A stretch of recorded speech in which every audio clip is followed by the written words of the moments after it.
Vamos a orar. Bendito y amado Dios, Señor que estás en los cielos. Gracias, Señor, por darnos este espacio entre semana para poder venir, Señor, a buscarte, a adorarte, a suplicar tu presencia en nuestras vidas y también a decirte que no solo el sábado, sino los demás días de la semana es menester sentir tu presencia con nosotros. Bendícenos, Señor, perdona nuestras faltas y pecados primero que cualquier cosa. Recibe nuestra gratitud por el pan, por el trabajo, por el vestido, por el techo bajo el cual vivimos, Señor, por haberte conocido y porque nos escogiste para escuchar tu palabra y seguirte como tus hijos, Señor. Perdona nuestras faltas si hemos hecho quedar mal tu nombre, si, Señor, en cualquier momento hemos perdido la fe o hemos desmayado. No nos dejes solos. Tómanos del brazo y levántanos, Señor, y que esta noche podamos sentir el poder de tu paz, el poder de tu perdón, el poder de tu cuidado, Señor. Bendícenos y cuídanos, cuida a cada hermano que no ha podido venir, a los que nos acompañan a través de los canales virtuales y a todos aquellos, Señor, que tienen desánimo, están enfermos, que tú puedas ser el sostén que ellos necesitan y nosotros también, Señor, el aliento que esperan.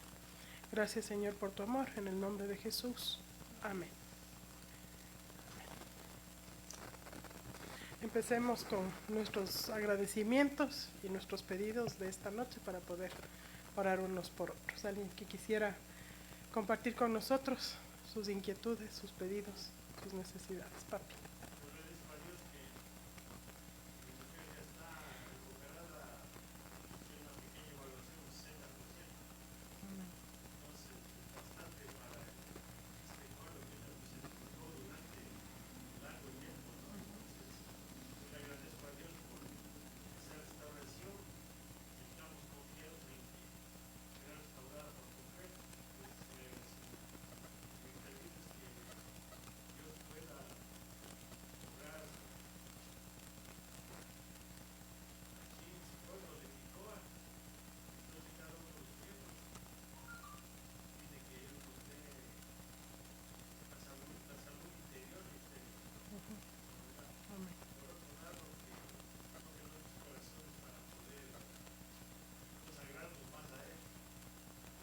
Amén. ¿Alguien más? Glendy.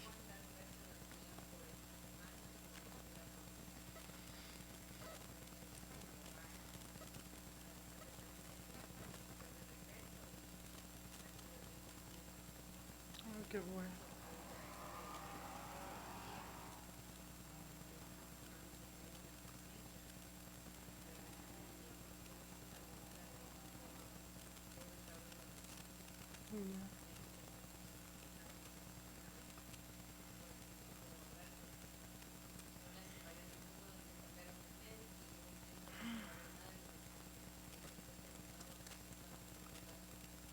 Claro, fuerte.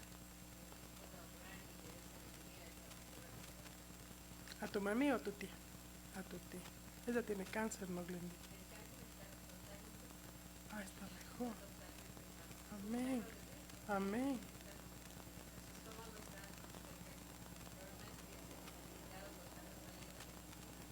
Claro.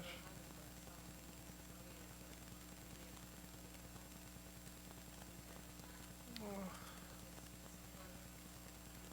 Son las sacas de las quimios y la radioterapia. Que Dios pueda obrar en ella, que el tiempo que él decida, él que pueda mantener una calidad de vida exacto, buena. porque es a Cristo. Claro. ¿Cómo se llama tu tía? Judith. Judith. Ajá, que Dios pueda obrar en ella. Muy bien, vamos a orar por Judith también y agradecer. ¿Alguien más? Blanquita. Igual agradecimientos a Dios por todas las bendiciones que Él nos provee día a día, por trabajo, salud. Y mi pedido sería que oremos para la semana de evangelismo Kids, que Dios mismo pueda utilizar a los niños predicadores, a todos los niños que van a estar participando en la semana. Bueno, ¿cuándo empezamos, Blanquita? El próximo martes, 10 el 12. 10 y 12. El 12 al 16. 12 al 16. Sí. Muy bien. ¿Alguien más tal vez? Yo les comparto que estoy agradecida a Dios porque pudimos celebrar el pan. Dice, sí, mami, venga nomás porque ahí me ahorré el viaje en bus, a él no le gusta mucho viajar porque es un viaje largo y tedioso, pues no.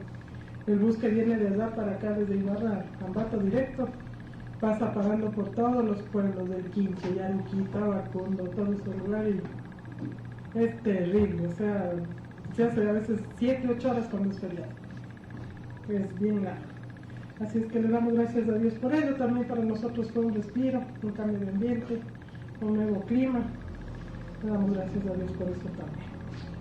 Y que el Señor pueda responder el pedido que llevamos años, 5 meses, poniendo en sus manos para recibir ese pago que tanta falta nos hace. Que el Señor pueda obrar prontamente y que se haga justicia, nada más. Si no tenemos más pedidos, ¿les parece si oramos, inclinamos nuestros rostros? Bendito Dios, Señor amado que estás en los cielos, te damos gracias, Señor. Creo que todos los que estamos aquí, por aquellas cosas que a veces damos por sentadas, como que fueran normales, pero por más pequeñas que parezcan, Señor, son una bendición tuya y no queremos pasarlas por alto. Comer, despertarnos, abrigarnos, tener a nuestros hijos bien, Señor, te damos gracias por ello. En medio de las pruebas, de las dificultades, que tú estés con nosotros sosteniéndonos para que no decaigamos, para que no reneguemos de ti, para que veamos en cada cosa que se abre como una luz en el camino, reconociendo que eres tú quien alumbra para que podamos seguir adelante, aunque aparezca que a veces es toda una noche oscura. Bendito Dios, gracias por la restauración que estás dando a mi mami poco a poco después de esta terrible temporada que tuvo que pasar, donde para ella fue tan difícil enfrentar las cosas que se le vinieron una sobre otra. Gracias por su ejemplo de fortaleza y porque vemos tu mano sanadora sobre ella. Bendice a mi papi también, restáurale de su tobillo, de su tendinitis, Señor, para que no se complique más. Te damos gracias por Judith, Señor, porque el milagro que hiciste tú con el cáncer que le afectaba solo podía venir de ti y de la respuesta que das a tus hijos cuando oramos, Señor, unánimemente. Te rogamos ahora que todos los estudios que le van a hacer nuevamente por la recaída que tiene en las molestias propias del post-tratamiento, Señor, tú puedas obrar para que, como dice Glendy, según sea tu bendita voluntad, primero para su salvación y su sanidad, tú puedas obrar en su calidad de vida, Señor. Proveas lo necesario para que ella pueda tener en lo que le reste de vida, Señor, la certeza de que tú estás al mando de su existencia y de su vida futura también, Señor. Te damos gracias por la hermana Blanquita, por su amor por el ministerio que tiene. Los que hemos pasado por ello, Señor, sabemos que es una responsabilidad grande trabajar con los niños y ella pide, Señor, humildemente que tú puedas hacer con ella, con las personas y los niños que están involucrados, para que hagan todo por amor a ti y para esparcir tu palabra, Señor. A veces nosotros no somos ni buen ejemplo y ellos sí lo son. Por favor, que vengan a remecer nuestro corazón, que vengan a sacudirnos de nuestra tibieza, Señor, y que nos vuelvan a hacer tener esperanza y ganas de proclamar tu palabra, Señor. Te rogamos también, Señor, por nuestros hijos que están lejos, por los que están cerca, por los que están estudiando, para que no se aparten de tu camino, Señor, para que jamás se olviden de lo que aprendieron. No de nosotros, sino de ti. Que tu palabra no llegue vacía a ese corazón y que cada vez que enfrenten una prueba, recuerden, Señor, que tú estás siempre dispuesto a enfrentarla con ellos. Dales tu mano, recuérdales, tócales el corazón. Espíritu Santo, atorméntales en su mente, en el buen sentido de la palabra, recordándoles quién les dio la vida, quién les sustenta y quién siempre ha estado a su lado en los mejores y en los peores momentos. Que nunca se aparten de tu camino, Señor. Gracias por tu amor y tu misericordia.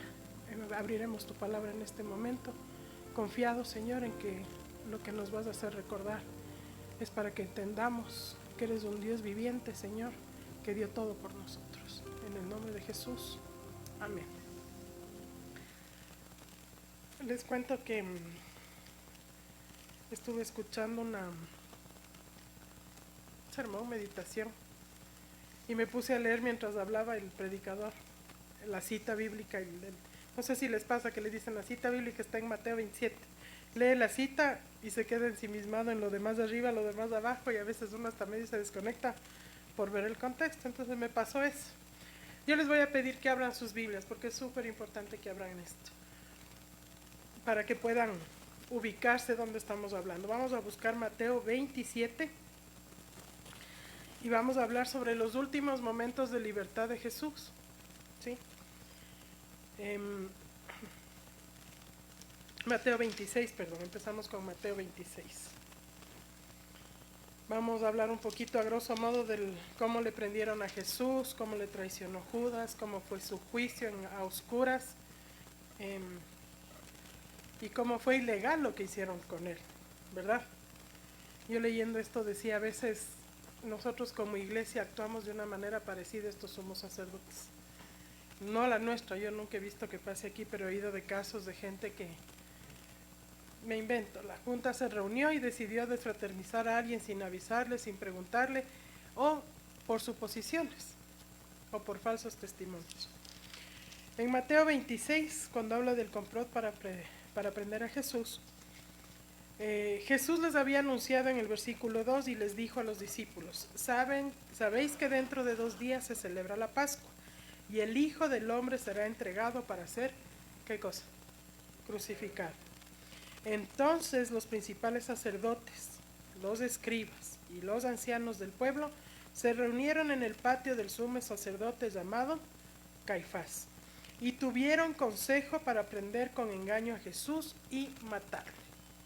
Pero decían, no hay que hacer esto durante la fiesta, para que no se haga alboroto en el pueblo. ¿Cómo se llama esto en una novela? Premeditación y alevosía, ¿sí o no? Miren que, ¿dónde se reunieron ellos? No dicen el templo, dicen el patio del sumo sacerdote Caifás. Se reunieron en la casa del pastor. ¿Se imagina?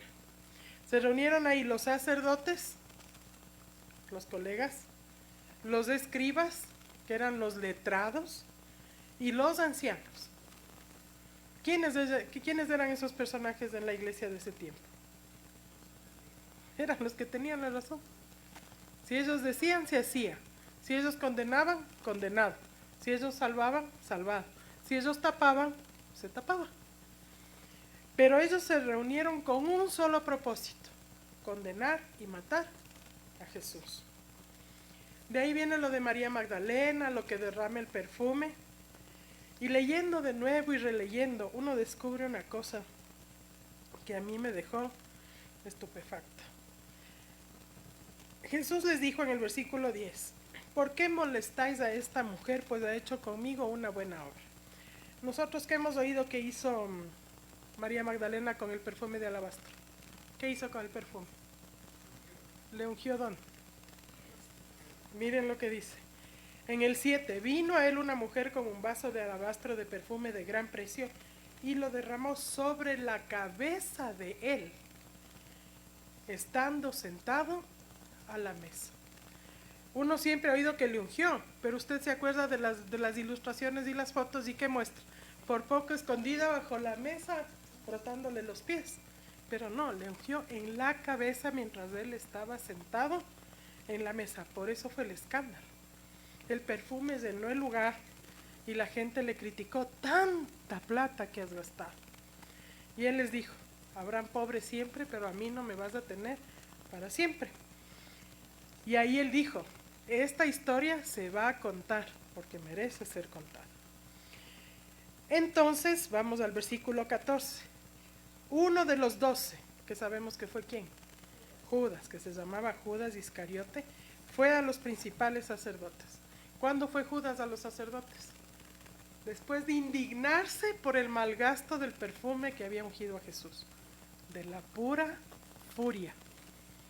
¿Cómo puede ser que gaste tanta plata solo en él y podíamos haber hecho tantos buenos negocios con ese dinero?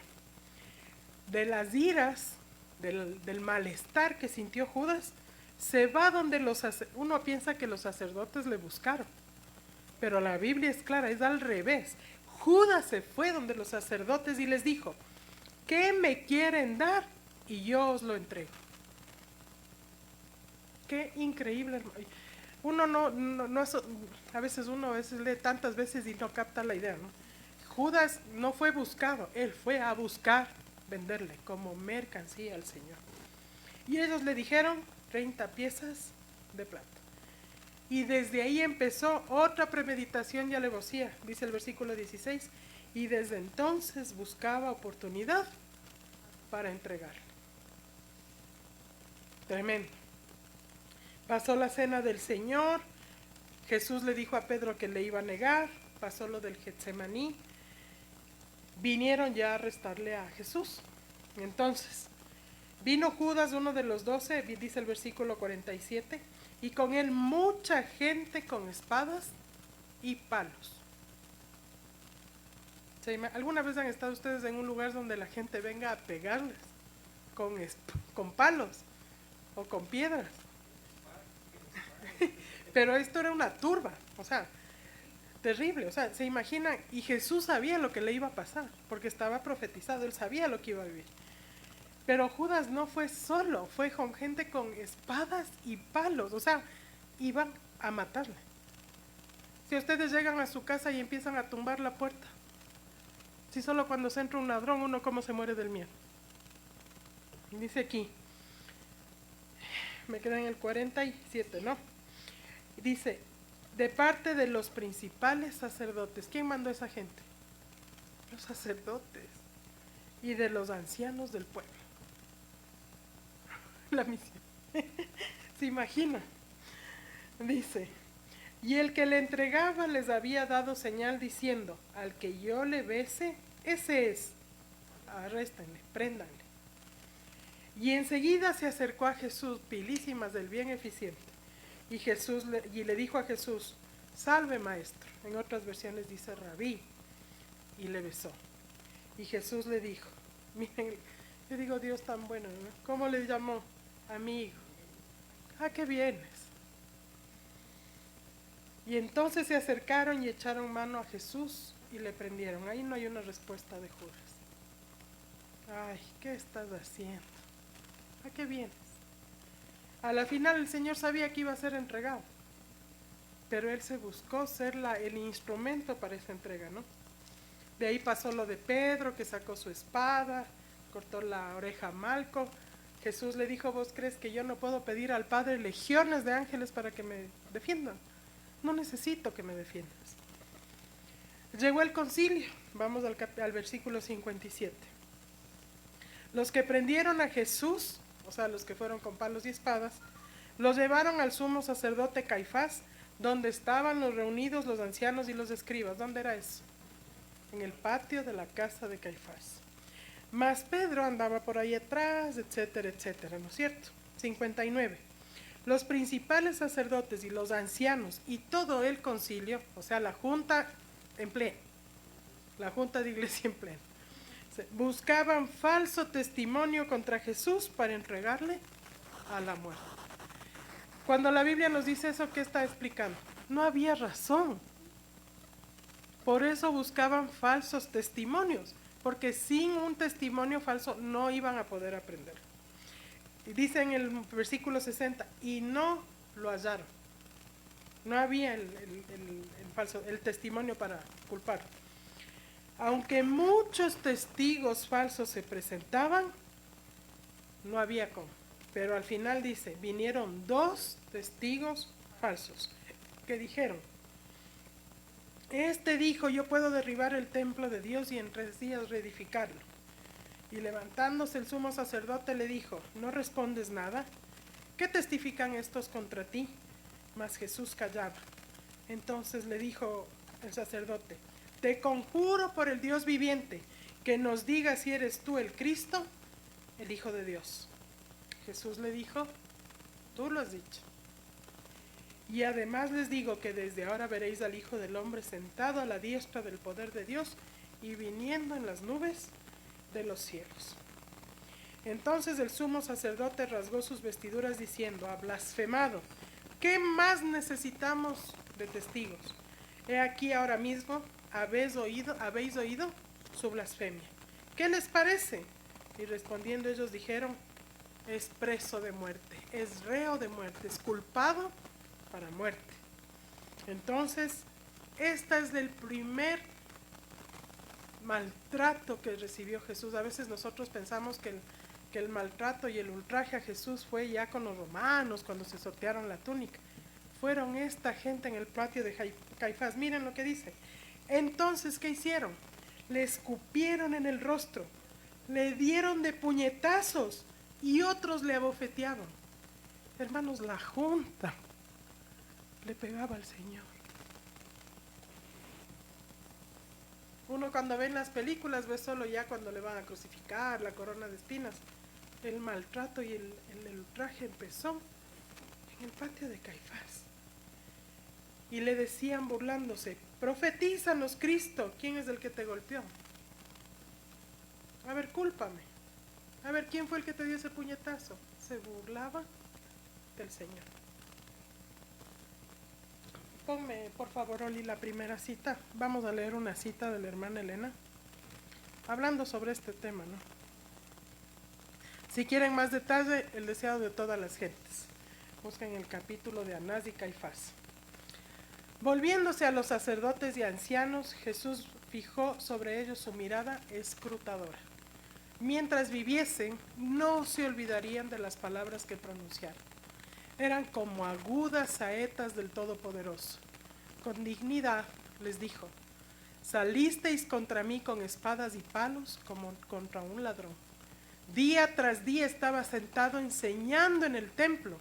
Tuvisteis toda la oportunidad de echarme mano y nada hiciste. La noche se adapta mejor para vuestra hora. Esta es vuestra hora y la potestad de las tinieblas. Porque a Jesús le empezaron a hacer su juicio en la noche, en la madrugada, en el patio, contra todo lo que la ley pedía. Ellos que eran los escribas, fariseos, del sumo sacerdote, que sabían al dedillo la ley, hicieron esto yéndose completamente en contra de la ley. Siguiente, Oli, por favor. Anás, uno siempre oye a Caifás era el malo, ¿no? Anás era la cabeza de la familia sacerdotal en ejercicio. O sea, era el sacerdote de turno, el sumo sacerdote de turno. Y por deferencia a su edad, el pueblo lo reconocía como el sumo sacerdote. Se buscaban y ejecutaban sus consejos como voz de Dios. O sea, lo que él decía, se hacía. Se dice aquí, a él debía ser presentado primero Jesús como cautivo del poder sacerdotal. Él debía estar presente al ser examinado el preso, por temor a que Caifás, que era un hombre de menor experiencia, no lograse el objetivo que buscaba. ¿Qué buscaban? Matarle. Y Caifás no era tan pilas. El más malvado era Anás. Dice, en esta ocasión había que valerse de la arteria y sutileza de Anás, porque había que obtener sin falta la condenación de Jesús. El artífice, el manipulador, el calculador fue Anás. Siguiente. Es increíble, o sea, ver cómo maquinaron todo esto es tremendo. Cuando el concilio, cuando se acabó la noche negra esta que vivió Jesús, se hubo congregado en la sala del tribunal, Caifás tomó asiento como presidente. Ya pasó lo que causó Anás. A cada lado estaban los jueces, a cada lado de Caifás, y los que estaban especialmente interesados en el juicio. Los soldados romanos se hallaban en la plataforma, situada más abajo que el solio a cuyo pie estaba Jesús. En él se fijaban las miradas de toda la multitud. La excitación era intensa. En toda la muchedumbre, Jesús era el único que sentía calma y serenidad. Yo me imagino, hermanos, ¿cómo sería eso? Toda la gente loca alrededor y Jesús en calma. Se iba a morir. Le estaban acusando sin razón. Le estaban condenando a muerte, pero él estaba con calma y serenidad. La misma atmósfera que le rodeaba parecía impregnada de influencia santa. Tremendo. Siga, por favor. Por fin Caifás, la anterior, Oli, por favor, habían sido sobornados.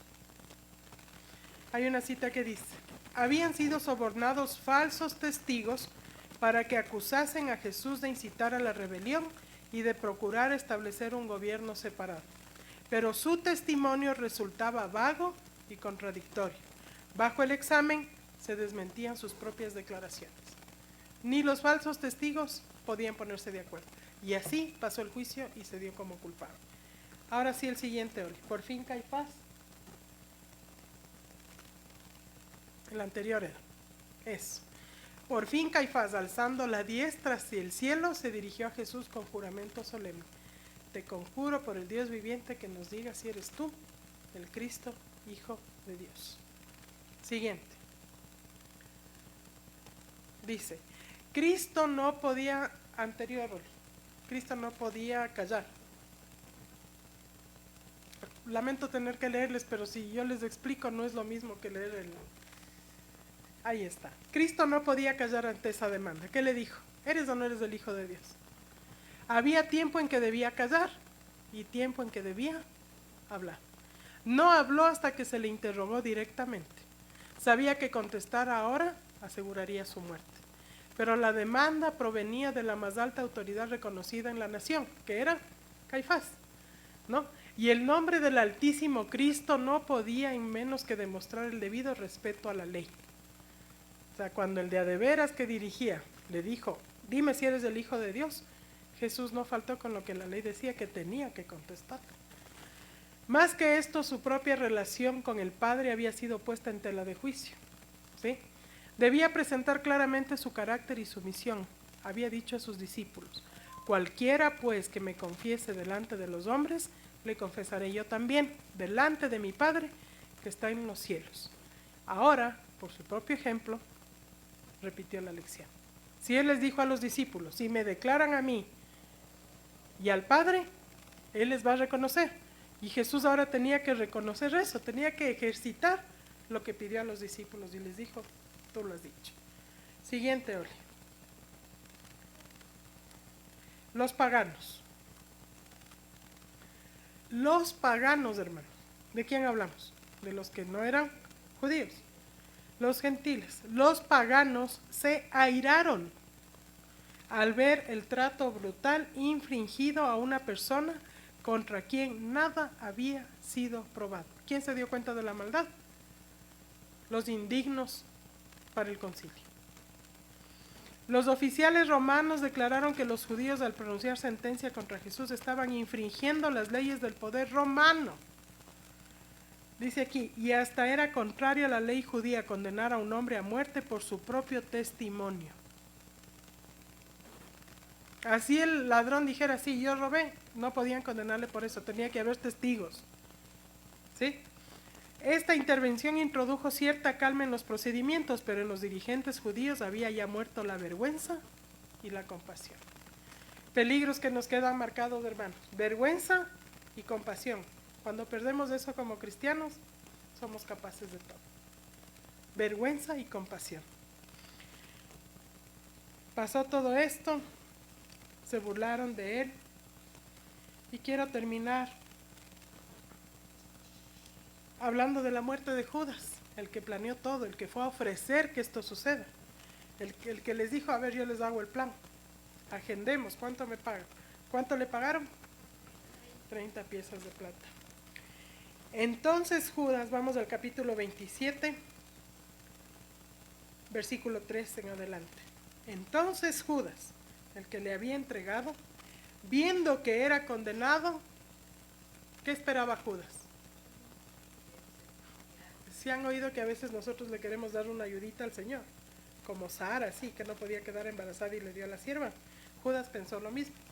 Voy a ayudarle al Señor para que Él ya de una vez nos libere, porque no hace nada, no lucha, no se enfrenta. Entonces le voy a lanzar a los lobos y ahí se va a defender, o sea, ya viendo el peligro. Viendo que era condenado, devolvió arrepentido las 30 piezas de plata a los principales sacerdotes y a los ancianos. Y les dijo, yo he pecado entregando sangre inocente. Y miren lo que contestaron. ¿Qué perdieron ellos? Vergüenza y compasión. ¿Qué nos importa a nosotros? Allá tú. ¿Se imagina? Y de gana, les devuelvo su plata, de gana entregué a un inocente, no estaba bien. Ya no sabía, ¿y a mí qué me importa?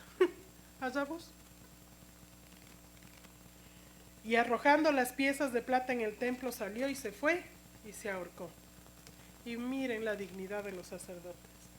Los principales sacerdotes, tomando las piezas de plata, dijeron: no es lícito echarlas en el tesoro de las ofrendas, porque es precio de sangre. El cinismo en su máxima expresión, hermanos. Primero, ese dinero, ¿de quién era? Era de ellos. No era de ellos, era dinero de la hermandad. Era dinero del pueblo que le entregaba a ellos, y ellos mal usaron para pagar y hacer un complot contra Jesús. Y encima ellos tan pulcros que dicen: no podemos volver a llevar ese tesoro de las ofrendas porque es precio de sangre, porque con eso pagaron matarle a Jesús, pues. Y después de consultar, encima hicieron junta. Compraron con ellas el campo del alfarero para sepultar ¿a quién? A los extranjeros. Ni siquiera, pobre el judío que se vaya para allá, porque eso era un campo indigno. Por lo cual aquel campo se llama hasta el día de hoy el campo de sangre. Así se cumplió lo dicho por Jeremías cuando dijo: y tomaron las 30 piezas de plata, precio del apreciado, según precio puesto por los hijos de Israel, y las dieron para el campo del alfarero, como me ordenó el Señor. Estuvo profetizado. En Hechos, me parece, cuando hablan de volver a escoger a un discípulo en reemplazo de Judas, creo que está al inicio, déjenme ver. Eso. Ya, en el capítulo 1 de Hechos, vamos a buscar.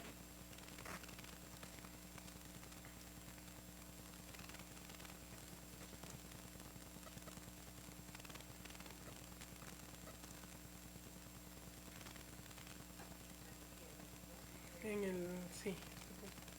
Ya dice aquí en el 16. Varones hermanos, era necesario que se cumpliese la escritura en que el Espíritu Santo habló antes por boca de David acerca de Judas, que fue guía de los que prendieron a Jesús, y era contado con nosotros y tenía parte en este ministerio. Este pues, con el salario de su iniquidad, miren quién compró el campo, adquirió un campo. Y cayendo de cabeza se reventó por la mitad y todas sus entrañas se derramaron. Y fue notorio a todos los habitantes de Jerusalén de tal manera que aquel campo se llama en su propia lengua Acéldama, que quiere decir campo de sangre. ¿Dónde murió Judas? En ese campo comprado con el precio de Jesús. Interesante. Está escrito en el libro de los Salmos: sea hecha desierta tu habitación y no haya quien more en ella. Tome otro su oficio. Y entonces ahí empezaron a hablar y eligieron a Matías como sucesor de Judas. Judas murió en ese mismo campo, comprado según los sacerdotes con dinero que no podía volver al alfolí, porque ya era dinero de muerte. Estaba indigno ese dinero. ¿Y de dónde salió? De sus propias manos. Ahora ustedes dirán: ¿y eso en qué nos afecta a nosotros la vida? ¿Cuántas veces nosotros le vendemos al Señor por un precio más bajo? ¿Cuántas veces nosotros le buscamos justificación al pecado y le bañamos de impunidad, o le bañamos de algo oculto, o simplemente lo enterramos, lo olvidamos y como que nada ha pasado? Cuando nosotros pecamos, hermanos, y no le damos al pecado el nombre que merece, nos estamos volviendo como esos sacerdotes, sin vergüenzas, ¿y qué más decía? Y sin compasión. ¿Y quiénes van a llegar al cielo? Los misericordiosos, los que luchan por el Señor, los que están a favor de la justicia. Muchos de esos paganos que se airaron viendo la injusticia, tal vez estarán en el cielo, y estos sacerdotes no. No sabemos si después se arrepintieron. Solo Dios puede saber. ¿Quién sabe si al final de los días Caifás se...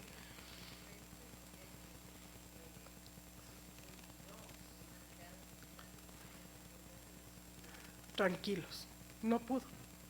No pudieron. O sea, fue tal la autoridad que el Señor tuvo que ellos jamás pudieron dejar de pensar. Yo me pongo a pensar en el pagano de Poncio Pilato. La esposa le dijo, no te metas con ese hombre. No he podido dormir porque he soñado que ese hombre es inocente. Y él luchó con eso. Él sabía que no estaba bien. Por eso es que él al final, simbólicamente, se lava las manos y dice, allá los judíos que hagan. Claro, hay gente que, o sea, hay escritos que dicen que él se suicidó, que tampoco pudo con la culpa. Tampoco pudo con la culpa. O sea, todo el que estuvo involucrado en el juicio condenatorio de Jesús jamás tuvo paz. Porque no había razón. No había razón. Y ahora viene lo que el Señor nos dice, hermanos. Cuando le hacen esto a alguno de mis pequeñitos, a mí me lo hace. Cada vez que nosotros le causamos daño a un pequeño espiritual, no digo pequeño por tamaño, a un recién nacido espiritual. Porque bueno, ya los que estamos algunos años, no es que somos inmunes a que nos traten mal, no somos inmunes a tratar mal, pero por lo menos ya sabemos a qué nos atenemos. Pero a los débiles en la fe, cuando nosotros somos piedra de tropiezo como estos sacerdotes quisieron ser para Jesús, el Señor dice que los que le hacen daño a sus pequeñitos es como que se lo hicieran a Él. Es increíble, hermanos, cómo cuando escarbamos en la palabra de Dios encontramos cosas tan aleccionadoras. Siempre nos hemos visto en las películas, aquí uno ve el contexto, ¿no? La palabra de Dios. ¿Quiénes fueron los primeros que ultrajaron a Jesús? La junta de iglesia. Y no le gritó, no le insultó, no le levantó falso testimonio, porque fueron a buscar testigos afuera, no eran ellos los testigos, era gente que fueron a buscar, que pagaron para mentir.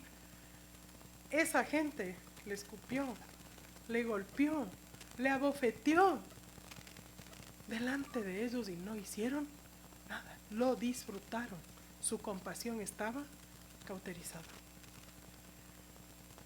Muchas veces nosotros decimos, y es doloroso, yo escucho a veces toda la vida dentro de esta iglesia y en la otra no, se merece, cosecha lo que siembra.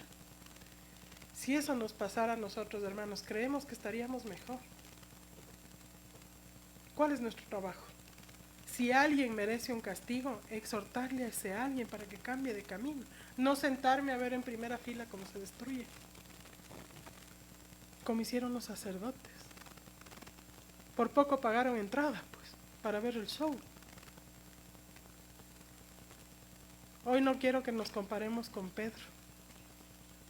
Seremos Judas, seremos el sacerdote, seremos esos falsos testigos, seremos los paganos indignados por la injusticia. Pero lo más importante, hermanos, el puesto que nosotros decidamos, que es el que queremos tomar, tiene que ser con todos, no solo con el que me cae bien, no solo con el que me agrada o me llevo bien, tiene que ser con todos, porque esa es la verdadera justicia, mirar todos los aspectos alrededor de cuando alguien cae en pecado. Y ahí sí, lo que siembro, cosecho. Si siembro misericordia, voy a recibir misericordia. Si siembro injusticia, voy a recibir injusticia.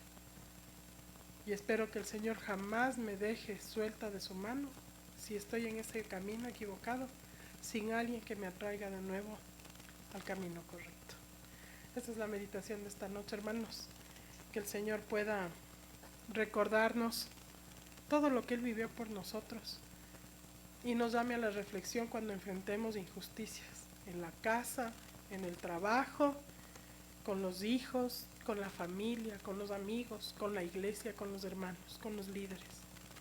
Cuando enfrentemos esas injusticias hay que analizar bien de qué lado me voy a poner. ¿Del lado compasivo o del lado acusador? ¿De qué lado me voy a poner? ¿Del lado donde voy a tener la autoridad para hablar o del que no voy a tener vergüenza y voy a decir lo que yo quiero? Que Dios nos ayude. Vamos a ponernos de pie. y vamos a cantar el himno que va a salir en pantalla para terminar esta noche de oración.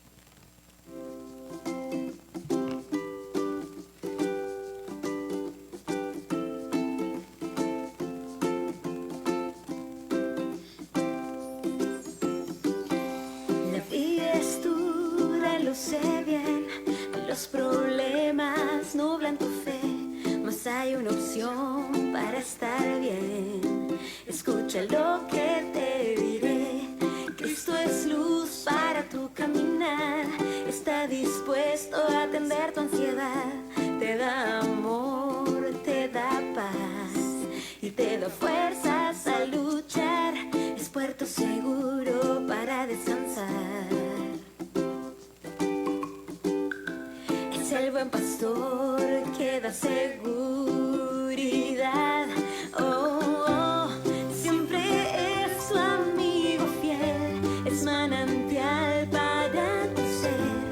No hay nada que temer si vas al lado de Jesús. Él cambiará tu actitud. Él es vida, es la luz. Mira siempre hacia la cruz. Camina al lado de Jesús.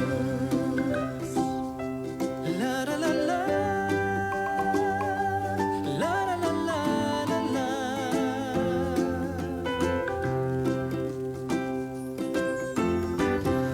Es la solución para tu malestar, es el remedio que puede sanar, el bello tesoro que puedes hallar. Camina al lado de Jesús, le da sabor a tu amargo vivir, es la razón de poder sonreír, con él tú puedes ser feliz. Camina al lado de Jesús, es puerto seguro para descansar. Es el buen pastor que da seguridad. Oh, oh, siempre es tu amigo fiel, es manantial para tu ser. No hay nada que temer si vas al lado de Jesús. Él cambiará tu actitud. Él es vida, es la luz. Mira siempre hacia la cruz. Camina al lado de Jesús. Siempre es tu amigo fiel, es manantial para tu ser. No hay nada que temer si vas al lado de Jesús. Él cambiará tu actitud.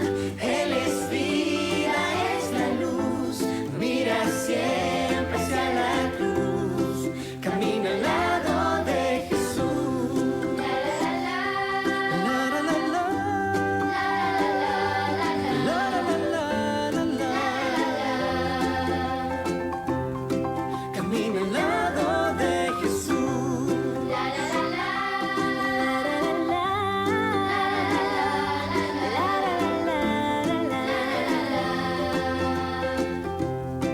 Camina al lado de Jesús.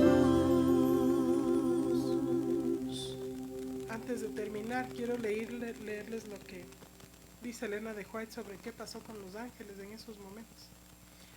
Los ángeles de Dios registraron fielmente toda mirada, palabra y acto insultante de los cuales fue objeto su amante general. Un día los hombres viles que escarnecieron y escupieron el rostro sereno y pálido de Cristo mirarán aquel rostro en su gloria, más resplandeciente que el sol. Todo está registrado. A mí me estremeció ver estas tres palabras: miradas, palabras y actos insultantes. Si ustedes se toman un tiempito de leer ese capítulo del deseado de todas las gentes, la hermana White dice en nuestras palabras de hoy que le gritaban malas palabras, vascosidades al Señor. Todos ellos se van a levantar al verle regresar en su gloria y majestad. Oremos. Padre nuestro que estás en los cielos, santificado sea tu nombre. Señor, en esta noche hemos analizado, hemos recordado, Señor, los momentos que tú viviste en esta tierra, Señor, cuando por nuestras faltas, por nuestros pecados, Señor, tuviste que morir para que nosotros podamos acceder a la salvación. Esa sangre preciosa, Señor, no solamente derramada en la cruz, sino ese sufrimiento, ese escarnio que recibiste, Señor, por nuestras faltas, nos hace, Señor, sentir que ese precio que pagaste es un precio tan grande, Señor, que la eternidad nos servirá para dimensionar cuánto amor tuviste por cada uno de nosotros. Gracias, Señor. En nombre de Jesús. Amén. Dios los bendiga. Una linda noche.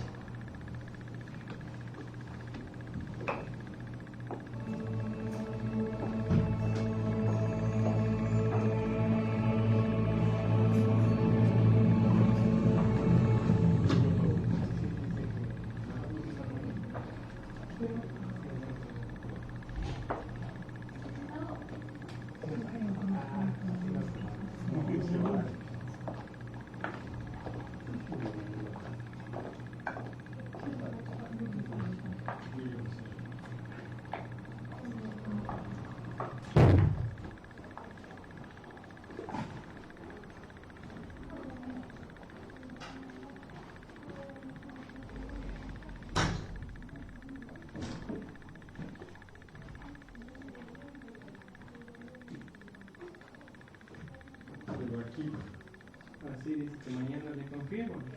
Sí. Entonces a las 8. Bueno, espere que mañana le confirme. O mañana es miércoles, pero usted tiene que dar un empujón que, llamándole una horita prudente, no a las 7 de la mañana, sino a las 2 de la tarde.